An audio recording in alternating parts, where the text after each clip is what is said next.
Oke, baik. Selamat malam jemaat yang kasih Tuhan semua.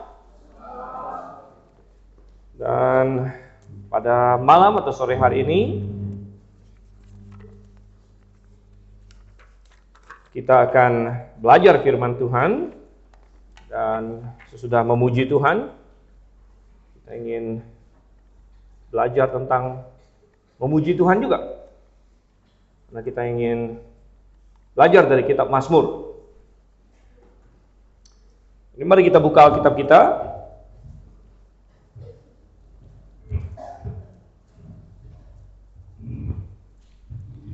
Dan hari ini saya mengajak kita untuk membuka Mazmur paling pendek. Bukan hanya ini Mazmur paling pendek, ini juga pasal paling pendek dalam seluruh Alkitab. Nah, ini kalau cerdas cermat Alkitab bisa ditanya ini, apa pasal terpendek dalam Alkitab?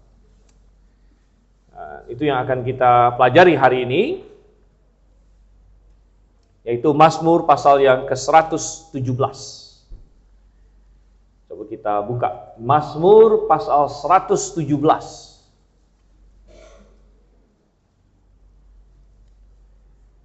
Ini adalah bukan hanya Mazmur paling pendek dan pasal paling pendek, tapi ada beberapa hal yang menarik tentang Mazmur ini. Ini adalah pasal paling tengah dalam Alkitab. Apa itu maksudnya pasal paling tengah? Nah, kalau nanti Anda pulang dari sini ada waktu kosong, coba Anda tambah-tambahkan jumlah pasal dalam Alkitab. Kan? Kejadian ada 50 pasal. Keluaran ada 40 pasal. Tambah jadi berapa? 90. Imamat ada 27 pasal. Coba Anda hafal nggak? Bilangan ada 36 pasal. Ulangan ada 34 pasal. Dan seterusnya, Anda tambah-tambah semuanya. Maka Anda akan mendapatkan bahwa sebelum Mazmur 117, itu total ada 594 pasal. Dan setelah Mazmur 117, Anda tambah-tambah sampai Wahyu nanti, juga ada 594 pasal. Jadi ini adalah pasal tengah dalam Alkitab. Nah, saya bisa jadi salah, jadi nanti Anda cek ya. Coba Anda cek. Siapa tahu saya salah, gitu kan? Kalau salah kasih tahu saya. Oke, jadi siapa tahu Anda mau cek nanti, silakan. Tapi kita ingin baca dulu Mazmur pasal 117 ini.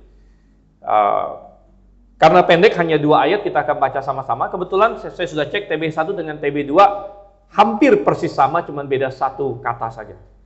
Yaitu nanti di TB2 ada kata tetap.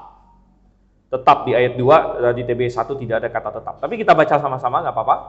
Nanti kalau saya menambahkan kata tetap, nggak masalah, kalian baca terus, oke? Kita baca sama-sama Mazmur 117 ayat 1 dan ayat 2. Demikian firman Tuhan. 1, 2, 3. Pujilah Tuhan, hai segala bangsa, megahkanlah Dia, hai segala suku bangsa. Sebab kasih-Nya hebat atas kita, dan kesetiaan Tuhan tetap untuk selama-lamanya. Haleluya. Mari kita bersatu dalam doa. Bapa di surga, kami mengucap syukur, kasih setiamu sungguh besar bagi kami, sebagaimana kata Mazmur, kasih setiamu hebat atas kami, dan kami sungguh patut memuji, memegahkan Engkau. Nah, itulah yang ingin kami pelajari pada sore hari ini Tuhan. Kiranya Roh Kudus-Mu yang akan bekerja, menerangi hati dan pikiran kami, menuntun kami, dan membawa kami kepada kebenaran-Mu. Kami berdoa dan kami mohon dalam nama Yesus Kristus. Amin. Saya tidak tahu apakah Bapak Ibu Saudara sekalian pernah ketemu atau pernah melihat contoh orang fasik yang ngeyel. Orang fasik yang ngeyel. Orang fasik yang ngeyel, kadang-kadang kalau kita injili dia punya jawaban yang ngeyel-ngeyel semuanya. Gitu ya. Dan misalnya kita bilang sama dia, ayo percaya Tuhan Yesus supaya bisa masuk surga. Kalau kamu tidak percaya Yesus, kamu akan masuk neraka, kamu tidak bisa masuk surga. Dan dia bisa menjawab dengan ngeyel, misalnya dia bilang begini, saya memang tidak mau masuk surga. Dia bilang ya. Saya memang mau masuk neraka. Dia bilang, kenapa? Di surga bosen, nyanyi terus. Gitu kan. Saya nggak mau nyanyi terus. Di sorga kan cuma memuji Tuhan terus, lebih enak di neraka katanya. Lalu dia bilang di sana ada artis. Wah, artis masuk neraka semua katanya. Wah, artis ditarik-tarik masuk neraka sama dia. Artis masuk neraka semua katanya. Ada pokoknya yang seru-seru semua masuk neraka juga. Jadi saya memang nggak mau masuk surga. Nah, ini contoh orang fasik yang ngeyel mungkin, saudara Tuhan. Tetapi ada satu hal yang saya ingin garis bawahi dari pernyataan ngeyel dia tadi itu. Karena banyak orang punya suatu konsep ya, bahwa katanya, oh, masuk surga adalah hal yang membosankan. Masuk surga membosankan karena di surga kita akan nyanyi terus. Jadi digambarkan bahwa surga itu seperti di awan-awan, lalu kita akan duduk di awan dengan baju putih, dengan sedikit halo di kepala kita, memetik-metik kecapi, dan masa selama-lamanya seperti itu katanya, kan? Nggak ada kerjaan lain lagi. Saudara yang kasih dalam Tuhan, sebenarnya tentu ini ngeyel habis ya, dan nggak ada kebenaran di dalam apa yang dikatakan itu. Nomor satu, di dalam neraka Anda tidak bisa menikmati apa-apa. Kalaupun benar misalnya yang dia bilang bahwa artis lah segala macam masuk neraka, kalaupun benar itu, mereka tidak akan di sana untuk menghibur Anda. Siapapun yang masuk neraka adalah tempat penderitaan. Di situ adalah kegelapan. Tuhan Yesus menggambarkannya sebagai kegelapan yang paling gelap. Tuhan Yesus menggambarkannya sebagai tempat yang berapi dan lain sebagainya. Jadi itu satu, dan tentu gambaran dia tentang sorga juga salah. Tetapi disinilah kita melihat ada suatu perbedaan antara pola pikir orang fasik dengan pola pikir orang percaya. Mazmur 117, walaupun adalah mazmur paling pendek dengan 2 ayat saja, dan kalau kita cek, bahkan dalam bahasa Ibrani-nya hanya terdiri dari 17 kata dalam bahasa Ibrani. Tetapi di dalam pasal yang pendek ini terkandung suatu pesan yang besar. Di dalam pasal yang kecil ada suatu pesan yang sangat besar, pesan mengenai memuji Tuhan, dan bagaimana ada suatu perbedaan cara pandang yang luar biasa antara orang percaya menyikapi memuji Tuhan dengan orang yang tidak percaya, orang yang tidak mengenal Tuhan menyikapi memuji Tuhan. Pandangan luar, pandangan orang yang belum percaya adalah itu membosankan. Ngapain saya mau masuk surga untuk nyanyi terus memuji Tuhan setiap hari, setiap detik, setiap waktu sampai selama-lamanya? Untuk apa saya mau itu katanya? Saudara yang kasih Tuhan. Tetapi justru kita akan melihat di sini ada suatu pelajaran yang sangat penting bagi kita. Ada suatu panggilan, ada suatu seruan, ada suatu perintah bagi kita untuk memuji Tuhan. Dan kita ingin belajar, saya ingin membagi pembelajaran kita hari ini menjadi 3A. 3A yang bisa kita pelajari dari pasal yang pendek dengan pesan yang besar ini mengenai panggilan untuk memuji Tuhan. Oke ya? Apa itu saja? A, yang pertama adalah arti dari panggilan memuji Tuhan. Apa artinya bahwa kita dipanggil untuk memuji Tuhan? Ada suatu arti yang mendalam di sini. Dan di dalam poin arti ini, saya bagi lagi menjadi tiga arti yang perlu kita selidiki ya. Yang pertama adalah arti, kita mendapatkan makna dari memuji Tuhan itu dari siapa yang dipuji. Jadi arti atau makna dari siapa yang dipuji. Nah, siapa yang dipuji? Ya, itu langsung muncul di kalimat pertama ketika pemazmur di sini berseru, pujilah Tuhan, katanya di sini. Pujilah Tuhan. Nah, memang saya mengakui bahwa kalau pribadi yang dipuji, kalau objek yang menjadi pujian, objek yang harus dimegahkan itu tidak layak, maka memuji ini menjadi sesuatu yang tidak berarti.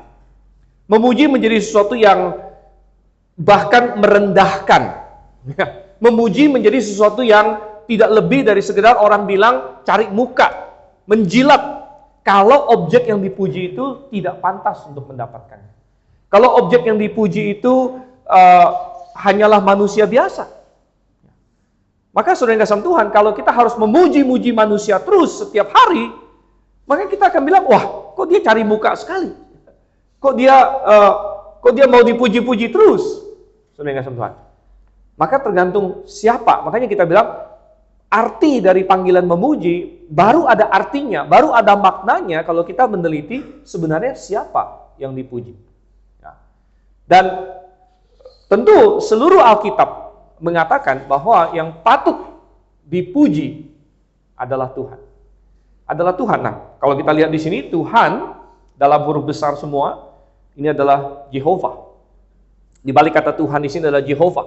Jehovah adalah Allah yang sejati, Allah pencipta langit dan bumi, yang kontras dengan ilah-ilah palsu, yang kontras dengan berhala-berhala, yang dikasih nama oleh manusia. Mulai dari zaman dulu sampai zaman sekarang, manusia mencoba untuk menyembah Allah ciptaan mereka sendiri. Tetapi ini bukan Allah yang diciptakan manusia, ini Allah yang menciptakan manusia. Dan dia pantas untuk dipuji. Saudara, kenapa Allah pantas dipuji? Bahkan sampai selama-lamanya, bahkan sampai di sorga nanti. Minimal ada dua hal tentunya. Satu, adalah karena dia memiliki kebaikan yang tidak cacat. Tidak ada cacatnya, tidak ada campurannya dengan ketidakbenaran. Artinya segala aspek dari Tuhan, setiap detil dari Tuhan, setiap apapun hal dari Tuhan yang bisa kita temukan, yang bisa kita bayangkan, yang bisa kita selidiki, itu pantas dipuji.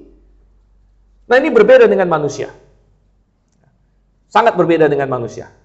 Ada banyak manusia yang bisa mendapat pujian kita, tapi tidak dalam segala detil. Orang yang paling hebat pun ada hal-hal pada dirinya yang tidak pantas untuk dipuji. Orang yang paling hebat pun, orang yang sudah mendekati keagungan sekalipun, pasti ada hal yang kalau kita tahu mengenai dirinya, oh ini bukan hal yang baik dari dirinya. Oleh karena itu, pujian terhadap manusia pasti selalu harus diukur-ukur. Pasti harus tidak mungkin secara absolut kita memuji seorang manusia. Karena kenapa? Memang tidak ada manusia yang absolut patut dipuji. Absolut baik. Di mana keseluruhan dirinya, ya, dari sisi manapun, dari sudut manapun, dari detil manapun, dari setiap inci hidupnya, kulitnya, dan lain sebagainya, itu semuanya patut dipuji. Tidak ada. Terus terang tidak ada. Oleh karena itu, Tuhan berbeda. Tuhan adalah pribadi yang murni. Murni adalah kebaikan. Murni adalah segala yang patut dipuji. Oleh karena itu, kita patut memuji dia. Karena tidak ada respon lain yang layak. Ketika berhadapan dengan keagungan itu, kita hanya bisa tersungkur. Kita hanya bisa menyembah. Ini adalah respon yang benar, saudara yang kasih Tuhan. Selain itu, bukan hanya dia adalah pribadi dengan kebaikan yang absolut, yang tidak tercampur, tetapi Allah juga adalah pribadi dengan kebaikan yang infinite, yang tidak terbatas.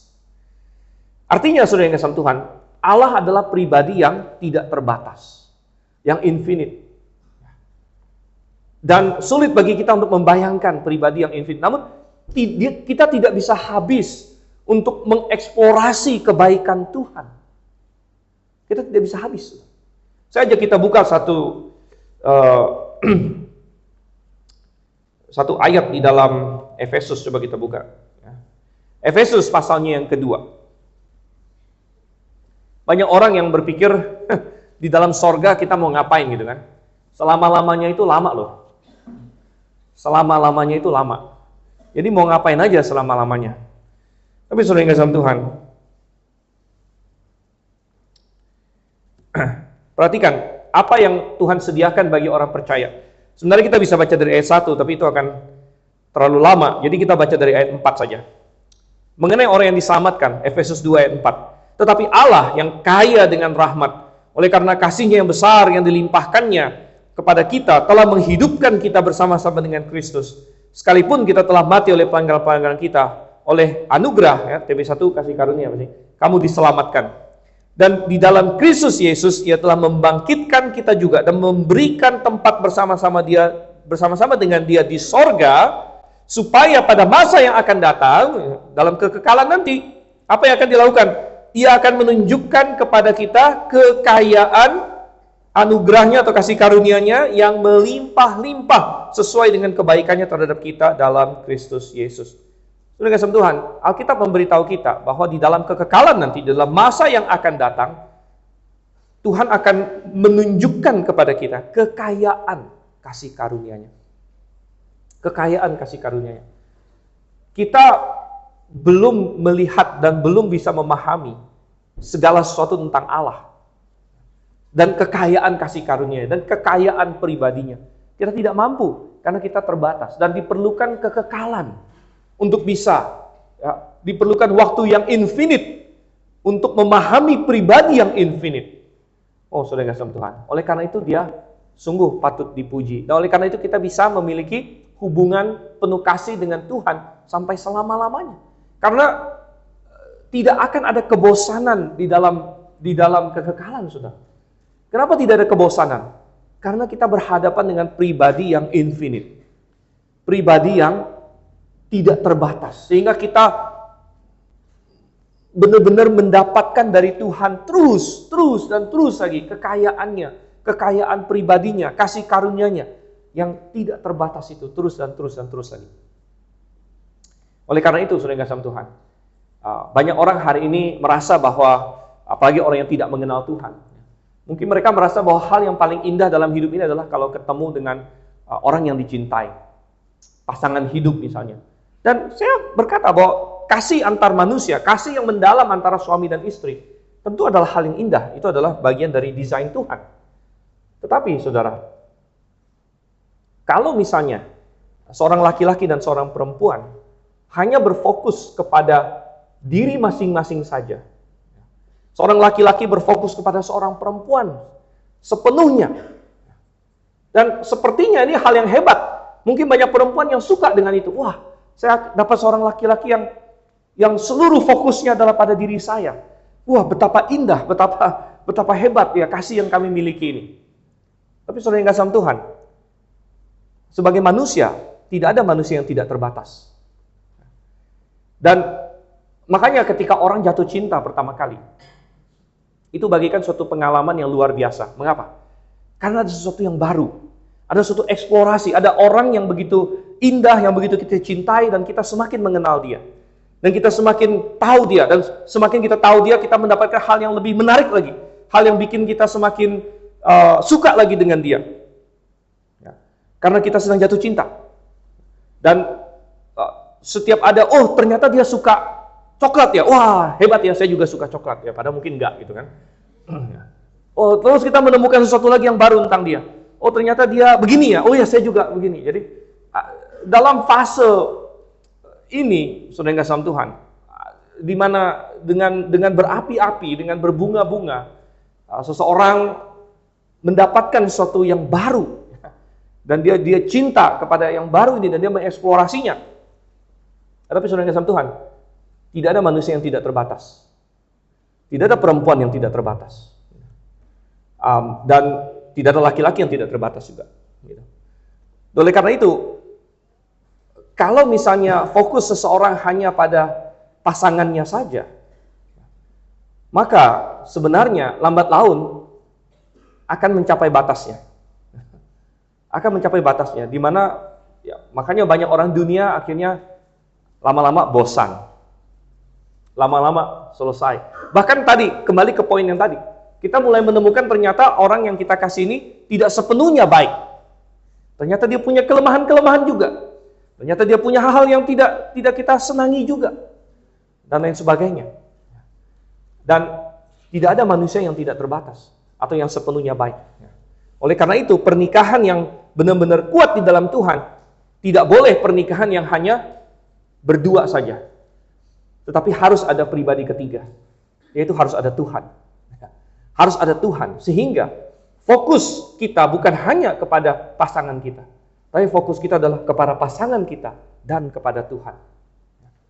Nah, sehingga di dalam pernikahan yang kuat ini, maka keduanya bukan hanya saling mengeksplorasi dan saling mengenal semakin mendalam, tetapi ini diperkuat dengan bahwa keduanya juga berjalan bersama dengan Tuhan. Dan berjalan bersama dengan Tuhan itu tidak ada batasannya, tidak ada habisnya, dan tidak ada yang bisa membatasi itu. Oh, saudara yang kasih Tuhan, kita kembali lagi ke sini. Arti dari panggilan untuk memuji Tuhan yang pertama tadi kita dapatkan, kita lihat dari siapa yang dipuji terlebih dahulu. Yang dipuji adalah Tuhan yang benar, Tuhan yang tidak terbatas, Tuhan yang sempurna. Inilah yang patut dipuji sampai selama-lamanya. Oke, kemudian hal kedua mengenai arti dari panggilan memuji adalah arti dari aktivitas memuji itu sendiri. Jadi kita tadi lihat ada siapa yang dipuji kan? Pujilah Tuhan katanya, pujilah Tuhan. Jadi kita fokus pada kata Tuhan. Lalu yang kedua, saya ajak kita fokus kepada kata pujilah. Pujilah. Jadi aktivitas memuji itu memiliki makna. Memiliki makna. Ya. Memuji, saudara kasih Tuhan. Nah, memuji ini bukan hanya sekedar bernyanyi. Banyak orang berpikir kalau memuji berarti menyanyi. Menyanyi bisa menjadi bagian dari memuji. Tadi kita puji Tuhan. Tadi kita nyanyi dan sebagainya. Tapi memuji bukan hanya bernyanyi. Memuji itu lebih kepada suatu sikap hati. Memuji yang datang dari hati kita. Kita bisa nyanyi, tapi kalau hati kita tidak ada di dalamnya, kalau hati kita malah kesel, hati kita tapi mulut kita gerak sana gerak sini, itu bukan memuji, itu Tuhan tahu itu bukan memuji. Memuji yang benar adalah sesuatu yang dari hati kita. Dan bisa muncul dalam bentuk lagu. Karena lagu adalah, musik adalah bahasa jiwa. Jadi seringkali musik yang keluar dari hati kita, lagu yang keluar dari hati kita mencerminkan jiwa kita, seringkali seperti itu. Tetapi bisa juga muncul dalam kata-kata biasa, muncul dalam tindakan kita. Kita memuji Tuhan dengan tindakan kita, dengan bagaimana kita berlaku dan lain sebagainya. Ini adalah bagian dari memuji Tuhan. Tetapi mengapa memuji itu begitu penting? Karena dari satu perintah ini, memuji Tuhan ini, mencakup banyak aspek sebenarnya. Artinya ini semacam suatu shortcut, ya, semacam suatu cara pendek untuk menyampaikan sikap seseorang yang benar, yang punya hubungan yang baik dengan Tuhan. Ya, karena tercakup di dalam memuji adalah beberapa aspek lain. Misalnya, orang yang benar-benar memuji Tuhan dari hatinya dengan benar dan alkitabiah, itu sudah pasti orang itu percaya kepada Tuhan. Karena kalau seseorang memuji Tuhan, maka dia percaya akan apa yang dia puji itu. Kalau misalnya kita memuji Tuhan, engkau baik, maka kita percaya dia baik. Dan kenapa kita bisa percaya dia baik? Mungkin kita sudah pernah rasakan kebaikan. Kalau kita memuji Tuhan itu setia, kalau kita memuji Tuhan itu engkau adalah juru selamat, kalau kita memuji Tuhan itu engkau adalah Allah yang benar dan lain sebagainya. Ketika kita memuji Tuhan, itu menunjukkan sikap yang percaya sebenarnya. Jadi makanya saya bilang memuji itu semacam suatu cara singkat untuk merangkum semua sikap lain yang sudah benar gitu, yaitu nomor satu, percaya kepada dia. Kita tidak bisa memuji Tuhan, Tuhan kau baik, dalam hati kita saya nggak percaya engkau baik gitu. Itu bukan memuji yang sebenarnya. Kita tidak mungkin memuji Tuhan engkau juru selamat tanpa kita benar-benar percaya itu. Jadi memuji, kenapa di Alkitab sering ditekankan memuji Tuhan, pujilah Tuhan. Kitab Mazmur, bahkan saudara yang kasih Tuhan, kitab paling panjang di dalam Alkitab, kitab Mazmur adalah kitab pujian. Pujian. Dan memuji. Ketika kita memuji Tuhan, mencakup tadi sikap percaya. Gitu. Selain itu, memuji juga mencakup sikap memihak kepada Tuhan. Memihak kepada Tuhan. Jadi ketika kita memuji Tuhan, kita menyatakan aku di pihak Tuhan. Jadi saya bukan hanya tahu fakta-fakta tentang Tuhan, tapi aku di pihak Tuhan. Kalau kamu tanya, siapa Yesus? Yesus adalah Tuhan. Siapa yang paling tahu itu? Salah satu yang paling tahu itu adalah iblis. Bahkan sebelum ada satu manusia pun di muka bumi ini yang sadar siapa Yesus sebenarnya. Masih ingat Anda baca di Matius, Markus, Lukas, Yohanes. Ketika Tuhan Yesus ketemu dengan roh-roh jahat, mereka yang duluan berseru, kami kenal engkau, anak Allah yang maha tinggi, apakah engkau datang untuk menghukum kami sebelum waktunya, dan sebagainya. Sebelum Petrus, Yohanes, Yakobus, dan semua yang lain sadar siapa Yesus, iblis sudah tahu duluan, setan-setan sudah tahu duluan. Jadi kalau mau ditanya, siapa yang paling percaya Yesus itu Tuhan, gitu. Percaya dalam pengertian tahu akan hal itu, setan-setan paling tahu. Tapi apakah mereka memuji Yesus? Tidak. Apakah mereka memuji Tuhan? Tidak. Mengapa? Karena mereka hanya tahu, tapi mereka tidak berpihak pada Tuhan. Oleh karena itu tadi saya bilang, memuji bukan hanya menyingkapkan sikap percaya, tapi juga menyingkapkan sikap bahwa saya ada di pihak Tuhan. Saya adalah orang yang pro kepada Tuhan. Saya bukan menentang Tuhan, saya memuji Tuhan. Saya ada di pihak Tuhan, saya adalah bagian dari orang-orang kudusnya. Dan ini sangat penting. Makanya saya bilang tadi, memuji adalah cara pendek untuk merangkum banyak sikap yang lain. Dan ketika kita memuji Tuhan juga kita menyatakan sikap menyembah kepada Tuhan. Menyembah itu adalah kita menaruh diri kita di bawah. Menyembah itu sering digambarkan secara fisik, simbolik, bahwa orang berlutut. Dia sujud di bawah kaki seseorang, dia menyembah. Nah, itu secara fisik terlihat.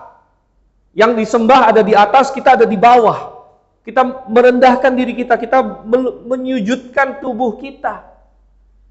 Sebenarnya ini adalah untuk menggambarkan bagaimana kita harus menaruh hati kita, menaruh jiwa kita, pribadi kita. Tuhan, Engkaulah yang di atas, akulah yang di bawah. Engkaulah Tuhan, akulah ciptaan. Kita menyembah kepada Tuhan. Apa perintahmu Tuhan? Dan itu muncul dalam pujian ketika kita memuji Tuhan. Dengan hati kita, dengan kata-kata kita, dengan lagu-lagu kita, dengan perilaku kita. Ketika kita memuji Dia, ketika kita memegahkan Dia, maka kita sedang berkata, Tuhan, Engkau adalah Tuhan. Aku menempatkan Engkau pada posisimu yang sebenar-benarnya. Dan menempatkan diriku di bawah Engkau. Dan itu adalah aktivitas memuji di sini. Aktivitas memuji. Jadi ada makna yang mendalam, ada arti yang mendalam dari aktivitas memuji itu. Oke, sekarang kita masuk ke hal yang ketiga di sini dari arti ya. Jadi kita masih bicara soal arti dari panggilan pujian. Tadi kita sudah fokus ke kata Tuhan, siapa yang dipuji. Kemudian kita fokus ke kata pujilah, aktivitas memuji itu. Kemudian saya ingin fokus kepada frase selanjutnya yaitu hai segala bangsa. Hai segala bangsa, jadi ini adalah arti dari siapa yang diajak memuji. Siapa yang diajak memuji? Siapa yang dipuji? Aktivitas memuji dan siapa yang diajak memuji? Hai segala bangsa, tanya sini ya. Hai segala bangsa. Nah, ini ada arti yang mendalam juga di sini. Hai segala bangsa berarti semua bangsa semua manusia patut memuji Dia, harus memuji Dia. Dan ini ada signifikansinya di dalam kitab Mazmur ditulis di sini. Mengapa? Sebenarnya kitab Mazmur ini kan kitab buku nyanyinya orang Israel. Tetapi orang Israel di sini berseru kepada hai segala bangsa. Hai segala bangsa, dalam bahasa Ibrani-nya goyim. Sampai hari ini orang Israel kalau sebut orang non-Israel atau Gentiles, mereka sebut goyim. Goyim itu artinya bangsa-bangsa. Ya, orang-orang non-Israel maksudnya. Mungkin mirip-mirip kalau kita hari ini ketemu orang barat kita bilang bule misalnya, gitu kan. Bule ini. Saya selalu teringat kalau ngomong bule saya teringat dulu saya ada orang ngajar saya bahasa Indonesia itu bule. Maksudnya Bu Leni maksudnya ya, orang Indonesia sih. Tapi kita panggil dia bule. Bu Leni kan. Bule ngajar bahasa Indonesia kayak gitu kan. Tapi kita ketemu orang kita bilang bule. Nah, orang Yahudi kalau dia ketemu orang non-Yahudi dia bilang goyim. Jadi dia ketemu kita panggil goyim. Ini goyim di sini. Hai semua goyim, ya, semua bangsa, semua yang non Israel, pujilah Tuhan. Coba kita lihat bagaimana Rasul Paulus. Ternyata Mazmur yang paling pendek ini, mungkin Anda pikir Mazmur ini pendek ya, jadi mestinya bisa kelupaan gitu kan. Wah, ini Mazmur paling pendek, jadi nggak usah terlalu dihitung lah. Nah, jangan salah, saudara. Mazmur yang paling pendek ini dikutip dalam Perjanjian Baru. Siapa yang kutip? Rasul Paulus mengutipnya. Coba kita buka di dalam Roma pasalnya yang ke-15. Jadi Paulus ada mengutip Mazmur 117. Walaupun Mazmur paling pendek. Sebenarnya Anda boleh hafal Mazmur ini, lalu Anda merasa saya sudah hafal satu pasal dalam Alkitab, kan? Nah, nanti Anda bisa bilang, saya bukan saja nanti pas makan itu mau hafal satu ayat. Hai ketua mahasiswa, misalnya gitu kan. Saya mau hafal satu pasal, bilang kan. Pasalnya Mazmur 117 misalnya. Boleh-boleh saja Anda hafal satu pasal. Ya. Tapi ini dikutip di dalam Roma pasal 15. Ayat yang ke-11. Nah, sebelum kita nggak usah baca ayat 11-nya, tapi saya ingin kasih lihat konteksnya. Kenapa Paulus kutip ayat ini? Ya? Dia mengutip Mazmur 117 ayat 1 di ayat 11. Dan lagi, pujilah Tuhan, hai kamu semua bangsa, yang biarlah segala suku bangsa memuji Dia. Apa maksud dan tujuan Paulus mengutip ini? Maksud dan tujuan Paulus mengutip ini adalah untuk memberitahu bahwa ternyata dari awal Tuhan sudah merencanakan orang-orang non-Israel pun masuk dalam program keselamatan Tuhan. Ini adalah maksud dan tujuan kenapa Paulus kutip ini. Karena dia kutip banyak ayat.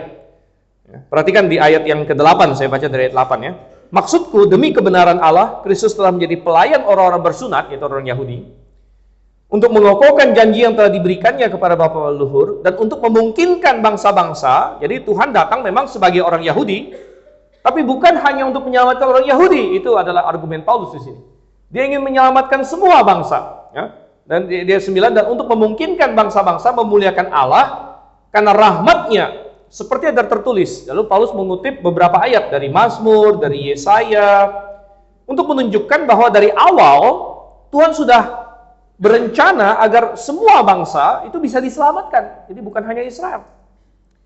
Nah, Israel memang punya tempat yang khusus. Israel adalah sebutannya anak sulung Allah lah istilahnya, anak sulung. Tapi Tuhan tidak pernah memaksudkan bahwa hanya Israel yang diberkati. Itu adalah kepicikan orang Yahudi yang tidak percaya Tuhan sebenarnya. Orang Yahudi yang merasa, oh kamilah bangsa pilihan, jadi orang bangsa lain itu di luar. Tidak. Yang Tuhan inginkan adalah Israel bangsa pilihan untuk menarik bangsa-bangsa lain supaya datang kepada Tuhan. Itu maksud Tuhan sebenarnya. Dan bagian yang dikutip Paulus untuk mendukung ini, kita nggak usah baca semua. Salah satunya adalah Mazmur 117. Di mana di Mazmur 117, kalau kita balik lagi ke Mazmur 117 kita, pujilah Tuhan, hai segala bangsa, katanya. Hai segala bangsa, artinya Tuhan ingin keselamatan dia. Tuhan ingin semua bangsa mengenal dia, dan memuji dia, dan percaya dia, dan menyembah dia, seperti yang tadi kita katakan. Dan itu sudah sampai kepada kita. Termasuk kita orang Indonesia. Hai segala bangsa. Itu sudah mencakup kepada kita, apapun suku kita. Dari Sabang sampai Merauke. Salah satu hal yang indah dalam Jemaat Grace ini benar-benar jemaat yang nasional. Nasional. Kita ada dari semuanya, ya, dari semuanya. Dan kita ingin itu. Bahkan bukan hanya nasional, kadang-kadang internasional juga. Jadi kita ingin, hai segala suku bangsa. Hai segala suku bangsa, hai segala bangsa, pujilah Tuhan. Dan ini sebenarnya karena ada perintah ini sebenarnya harus membuat kita berpikir, berarti Tuhan memiliki suatu maksud misi di dalam panggilan ini. Ada suatu maksud misi, arti dari siapa yang diajak memuji Tuhan adalah suatu perintah bagi kita sebenarnya. Agar sebanyak mungkin, agar semua bangsa bisa memuji Tuhan. Kita harus mengusahakan ini. Kita harus punya hati seperti pemazmur untuk berseru kepada semua orang, pujilah Tuhan. Dan supaya mereka bisa memuji Tuhan, kita harus membuat mereka percaya kepada Tuhan terlebih dahulu. Dan kemudian membuat mereka mau tunduk kepada Tuhan dan menyembah kepada Tuhan, sehingga mereka memuji Tuhan. Jadi di dalam panggilan untuk memuji di sini ada makna penyelamatan, ada makna misi. Dan kita perlu untuk pergi ke segala bangsa. Kita perlu untuk sampai kepada segala suku bangsa untuk melakukan itu. Oke. Baik. Nah, itu adalah arti dari panggilan pujian. Nah, sekarang kita masuk kepada A yang kedua. Saudara-saudara. A yang kedua. Tadi ada 3A. Yang pertama adalah arti. Tapi jangan khawatir, itu yang paling panjang. Karena A pertama sudah setengah jam. Berarti 3A 1,5 jam. Boleh, saudara. Tapi enggak. Memang itu poin paling panjangnya. A yang kedua adalah alasan. Alasan. Jadi ayat Mazmur ini memberikan kepada kita alasan mengapa kita harus memuji Tuhan. Alasan. Dan alasan itu ada di ayat yang kedua.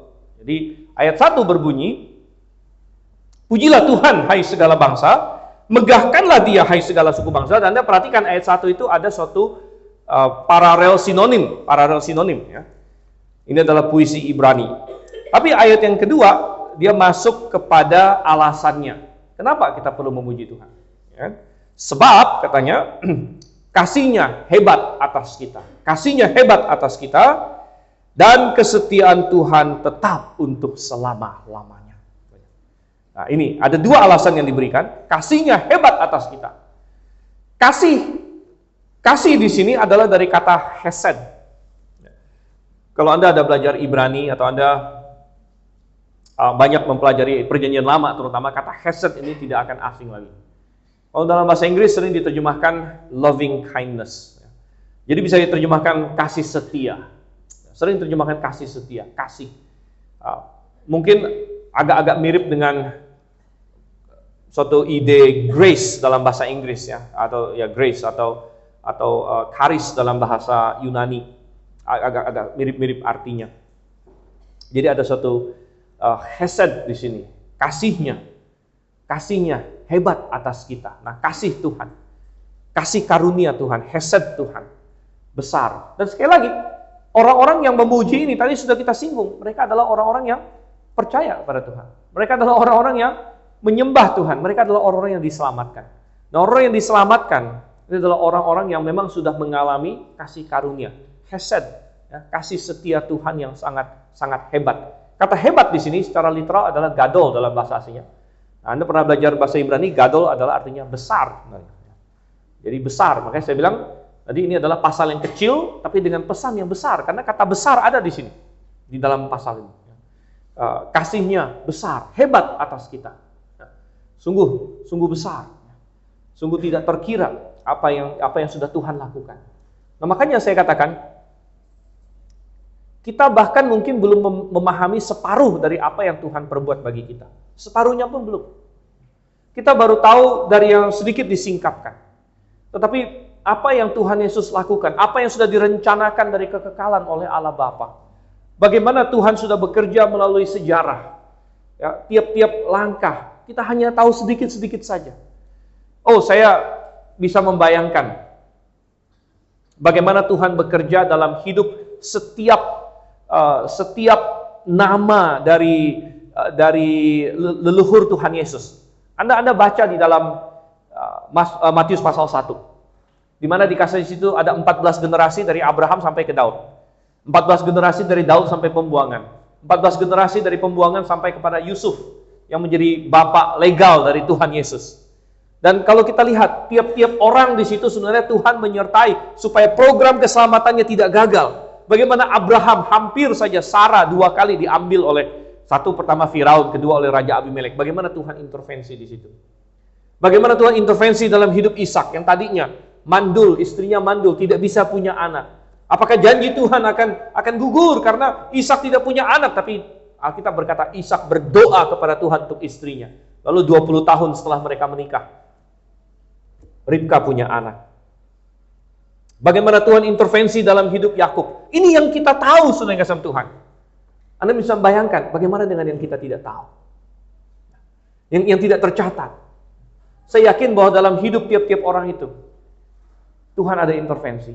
Ada banyak hal yang Tuhan sudah persiapkan sampai keselamatan bisa sampai kepada Yesus, pada diri Yesus.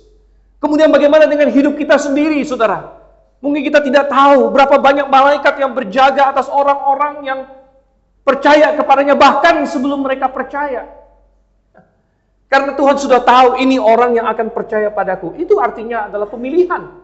Itu artinya election yang alkitabiah, pemilihan yang alkitabiah dalam Alkitab adalah pemilihan yang didasarkan oleh pra-pengetahuan Allah. Tuhan sudah tahu siapa yang akan percaya padanya. Dan Tuhan sudah mempredestinasikan orang-orang yang akan percaya padanya kepada berkat-berkat keselamatan. Kalau sudah kumpul keluarga, biasanya paling sering paman-paman saya, ya kadang-kadang orang tua saya, dulu masih ada kakek nenek, sering cerita saya waktu kecil katanya banyak kena kecelakaan. Katanya saya pernah ditabrak motor. Saya sih nggak begitu ingat, karena masih kecil katanya. Saya pernah jatuh dari tangga, saya pernah tersiram air panas, entah apalagi lah gitu ya, segala macam. Tapi puji syukur sampai sekarang masih sehat-sehat saja begitu ya. Bukan berarti saya suruh Anda coba ya saudara. Bukan itu resep sukses atau apa begitu ya. Bukan. Tapi maksud saya adalah Tuhan sudah menjaga saya sejak sebelum saya kenal Dia bahkan. Dan betapa besarnya hesed Tuhan, kasih Tuhan atas kita. Makanya saya bilang setengahnya pun kita belum tahu saat ini. Setengahnya pun kita belum tahu. Dan kita akan menemukan itu lebih dan lebih lagi di dalam kekekalan nanti. Oleh karena itu kita akan pantas untuk memuji Dia. Karena kasih-Nya hebat atas kita. Kemudian apa lagi dikatakan? Dan kesetiaan Tuhan tetap untuk selama-lamanya. Nah, kata kesetiaan di sini, ini dalam bahasa Ibrani adalah emet sebenarnya, emet ya. Emet itu sebenarnya lebih sering diterjemahkan kebenaran. Jadi bisa diterjemahkan kebenaran, bisa diterjemahkan kesetiaan memang. Tapi emet bisa berarti truth juga, kebenaran. Kebenaran Tuhan, kesetiaan Tuhan tetap untuk selama-lamanya. Dan ya, kebenaran Tuhan tetap untuk selama-lamanya. Oleh karena itu kita pantas memuji Tuhan, karena Tuhan tidak berubah. Tuhan tidak mungkin hari ini baik, besok menjadi buruk. Tuhan immutable, ya. Dari sifatnya Dia immutable. Dari naturnya Dia tidak bisa berubah. Dan kebenaran Tuhan tetap untuk selama-lamanya.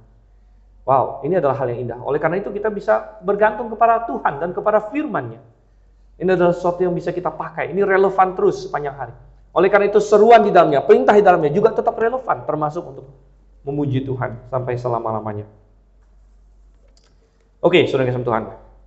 Sekarang kita masuk kepada A yang ketiga. A yang ketiga. Jadi A yang pertama adalah arti. Arti dari panggilan memuji. Yang kedua adalah alasan dari panggilan untuk memuji. Dan A yang ketiga adalah ajakan. Ajakan panggilan memuji. Dan itu kita berfokus kepada kata terakhir dari pasal ini. Kata yang orang Kristen tidak asing lagi, yaitu haleluya katanya sini ya. Haleluya. Haleluya ini adalah ajakan untuk memuji Tuhan. Bahkan ajakan ini sifatnya perintah bahkan. Ini adalah perintah, ajakan, perintah.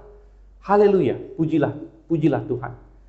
Ya sebenarnya ini terdiri dari dua kata ya. Ada halelu itu artinya pujilah. Kemudian yah. Yah adalah bentuk pendek dari Yehova. Bahkan sebenarnya di paling awal dua kata pertama dari pasal ini adalah pujilah Tuhan. Itu dalam bahasa Ibrani-nya kalau Anda cek adalah halelu Jehova. Jadi dimulai dengan halelu Jehova, diakhiri dengan haleluya. Halelu Jehova, haleluya. Nah, kenapa ada Jehova, ada Yah? Ini adalah ajakan untuk memuji. Kenapa ada Jehova, ada Yah? Yah adalah bentuk pendek dari Jehova. Yehova adalah nama Dia.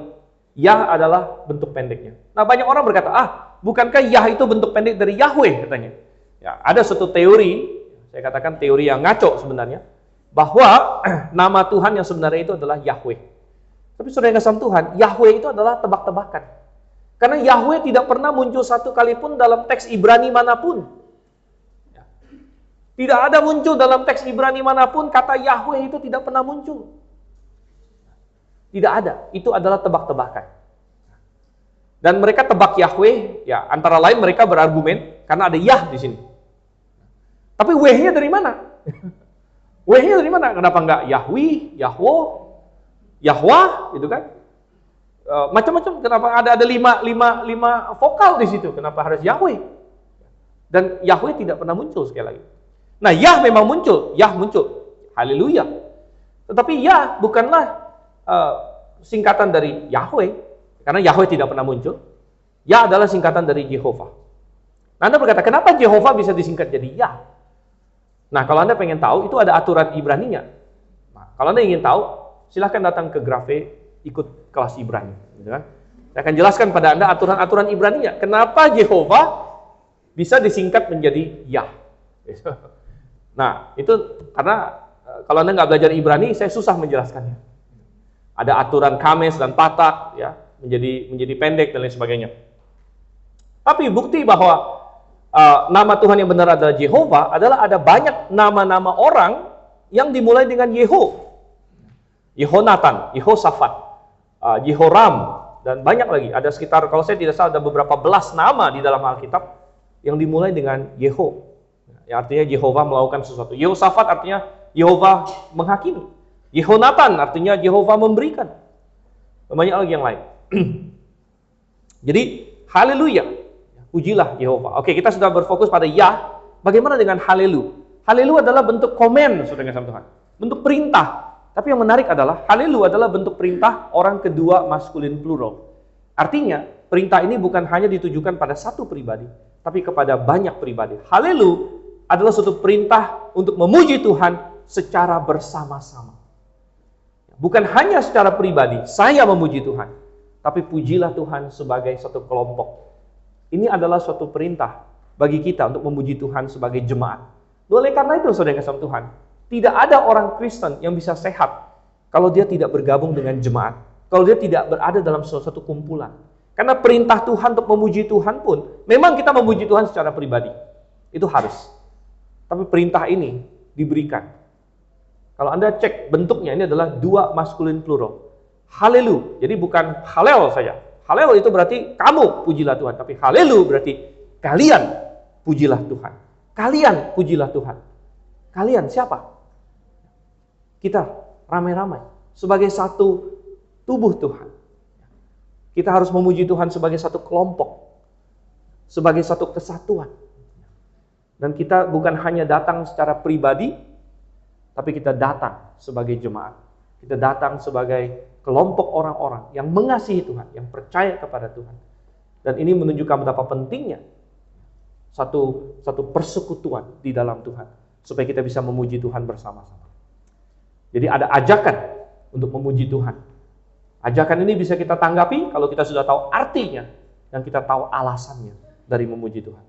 Jangan kita bertangguh, mari kita percaya, kita menyembah Tuhan, kita memuji Tuhan. Mari kita berdoa. Bapa di surga, kami mengucap syukur Tuhan, bahwa Engkau layak dipuji. Bahwa di dalam pengalaman kami sebagai manusia yang terbatas, kami bisa menemukan Engkau pribadi yang layak dipuji. Tanpa pengecualian, tanpa eksepsi, Engkau pantas dipuji. Dan kami mengucap syukur. Dan kami menyembah Engkau Tuhan. Engkau Allah, kami ciptaan. Biarlah hati kami memuji-Mu, biarlah mulut kami memuji-Mu, biarlah hidup kami memuji-Mu. Tuhan, jikalau ada di tempat ini yang belum bisa memuji-Mu, karena dia masih bergumul, dia belum diperdamaikan dengan Engkau, atau dia masih bingung Tuhan, Kau yang kiranya terus menarik bahwa dia perlu diperdamaikan melalui Yesus Kristus. Tuhan, jikalau ada di antara anak-anak-Mu pada malam hari ini yang sudah mengenal Engkau, namun dalam persekutuan dengan Engkau karena dosa, karena mereka menjauh dari-Mu, maka hati yang memuji kepadamu itu memudar. Karena mereka sedang menjauh dari Engkau, maka Engkau yang kiranya tarik mereka kembali. Engkau ingatkan melalui firman-Mu bahwa tidak ada yang lebih penting dalam hidup ini selain hidup bersama dengan Engkau, berjalan bersama dengan Engkau. Pimpin Tuhan. Kami serahkan jemaat ini ke dalam tangan-Mu. Kami berdoa dalam nama Yesus Kristus. Amin.